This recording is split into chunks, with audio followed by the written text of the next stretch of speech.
Hello everyone, welcome back to my YouTube channel work and passion. আজকে হলো আমার জন্মদিন। ভাবলাম তোমাদের সাথে আজকের দিনটা একটু অন্যরকমভাবে শেয়ার করি।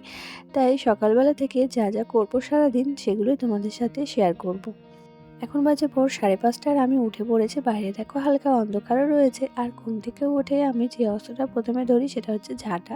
ঝাঁটা দিয়ে বারান্দাটা আর একটু বাড়িটুকু ঝাড় দিয়ে নিলাম। আমি প্রতিদিন রাতেই ঘুমানোর মানে সবাই ঘুমিয়ে পড়ে তারপরে সারা ঘর ঝাড় দিয়ে রাখি। আর দূরে দেখতে পাচ্ছ ঘাটে রয়েছে বাসন, সেগুলো মাজবো। তার আগে আমি রান্নাঘরটাকে ভালো করে পরিষ্কার করে নিচ্ছি। রান্নাঘরটা ভালো করে পরিষ্কার করে মুছে তারপর হঠাৎ করে দেখলাম কার্তিক মাসে যে মানে গ্রাম পরিক্রমা করে কীর্তনের দল, তো তারাই যাচ্ছে। আজকে হলো শেষ দিন। আমি প্রতিদিনই কিন্তু ওরা যাওয়ার সময় রাস্তায় দাঁড়িয়ে থাকি, আসার সময় দাঁড়িয়ে থাকি। তো আজকে হচ্ছে শেষ দিন, দেখে নিলাম। তো তারপরে চলে এসেছি ঘর মুছতে। ওদিকে আমার যাও উঠে পড়েছে, ও বাথরুম পরিষ্কার করছে। এদিকে আমি ঘরটা মুছে নিচ্ছি ভালো করে। তার আগে গিয়েছিলাম আমি বাসন মাজতে। তো বাসন মেজে চলে এসেছি, বাসনগুলো রেখে দিয়েছিলাম এইভাবে। আর এখন বাসনগুলোকে একটা শুকনো কাপড় দিয়ে মুছে সুন্দর করে সাজিয়ে নেব।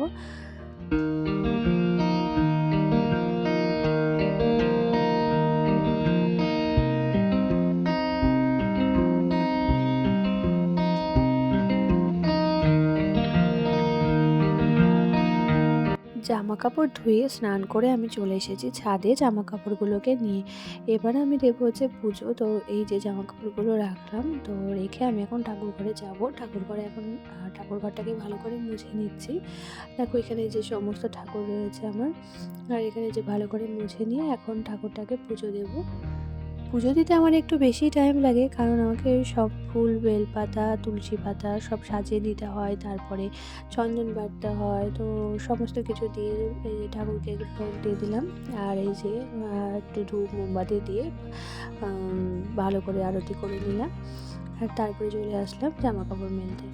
তো এইটাই হচ্ছে আমাদের ছাদ। আর ছাদে দেখো কত দড়ি টাঙানো। আমাদের প্রতিদিনই অনেক অনেক করে জামা কাপড় কাচা হয়, যার জন্য এত দড়ি টাঙিয়ে রাখা হয়েছে। তাও যেন দড়িটা হয় না, মনে হয় আরও টাঙালে ভালো হয়।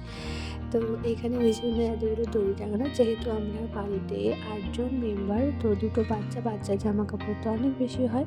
তো সেই জন্য আমাদের আরও বেশি দড়ি লাগে। এর মাঝখানে আমার পুচকেটাও উঠে গেছিলো, তাকে সাজিয়ে গুছিয়ে খাইয়ে দাইয়ে ঘুরতে পাঠিয়ে দিয়েছি। আর এখানে চলে এসেছি সোফাটাকে ভালো করে গুছাতে। তো সোফাটাকে ভালো করে গুছিয়ে নিলাম।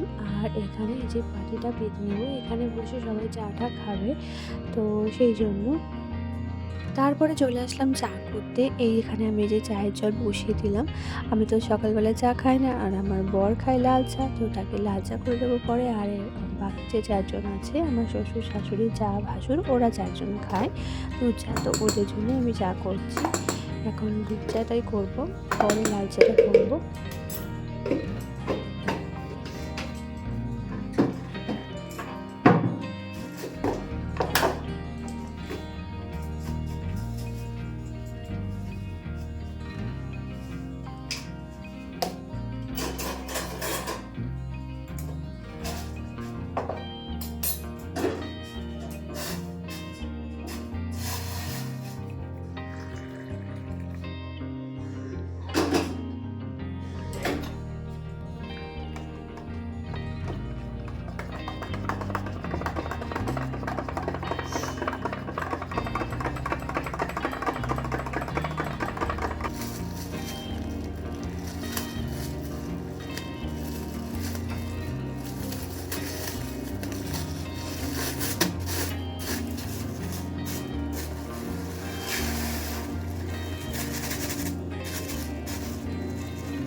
ভালো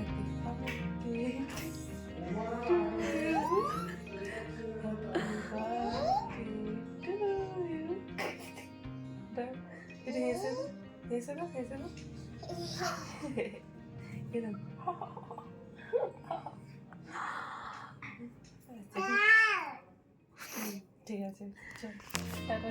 আমার ছানাকে স্নান করিয়ে রেডি করে দিয়েছি আর এদিকে ও ঘুমিয়ে পড়েছে। ও দুপুরবেলায় খাওয়াটাও খেতে পারেনি, কেন কি কারেন্ট ছিল না। আমরা সবাই রেডি হয়ে কোথায় যাচ্ছি বলো তো? আমার দিদির বাড়িতে। ওদের বাড়িতে কার্তিক পুজো, তাই নেমন্তন্ন।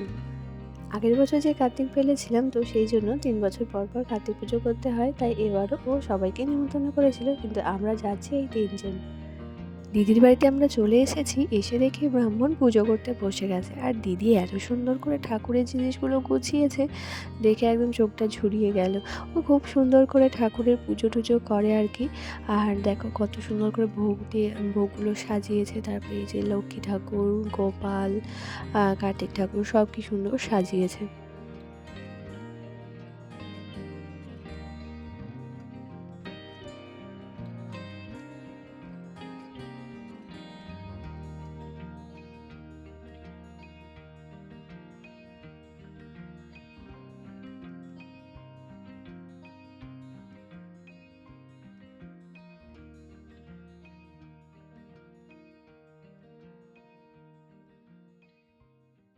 ছন্দ কুম্ভ দেবতায় আসনম বিয়নগম লোক উপসনম দেবায়ং শুদ্ধাকরণম নমো নমঃ নমো কমলাশায় নমঃ। রাত্রিবেলায় একটা ছোটোখাটো কেক কাটা হয়েছিল আমার জন্মদিন উপলক্ষে। এই যে এখানে বাবা বসে আছে, ওকে নিয়ে ঘুমিয়ে পড়েছে। এই হলো আমার কেক, যেটা আমার সব থেকে ফেভারিট, ব্ল্যাক ফরেস্ট। তো এইটাই ও এনেছে, খুব সুন্দর হয়েছে। আর এই যে এখানে দিদি, জামাইবাবু সবাই হাসাহাসি করছে। আর আমিও একটু সুন্দর করে দিদির শাড়ি পরে নিয়েছিলাম, সেরেছিলাম।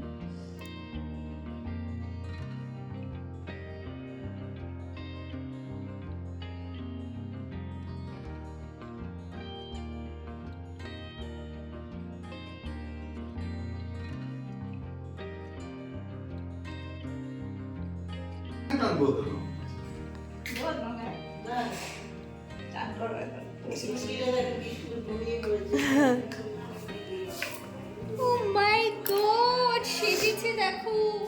লাইট হচ্ছে কিন্তু খারাপ কি ভালোই করে প্রিমিয়ার সুশ্রী লাইট করো কে কে? প্রিমিয়ার সুশ্রী সেটা আবার কি রে? মুরাদের দোকানে। আর হলে খবরদার ফটো মটো তুলবা না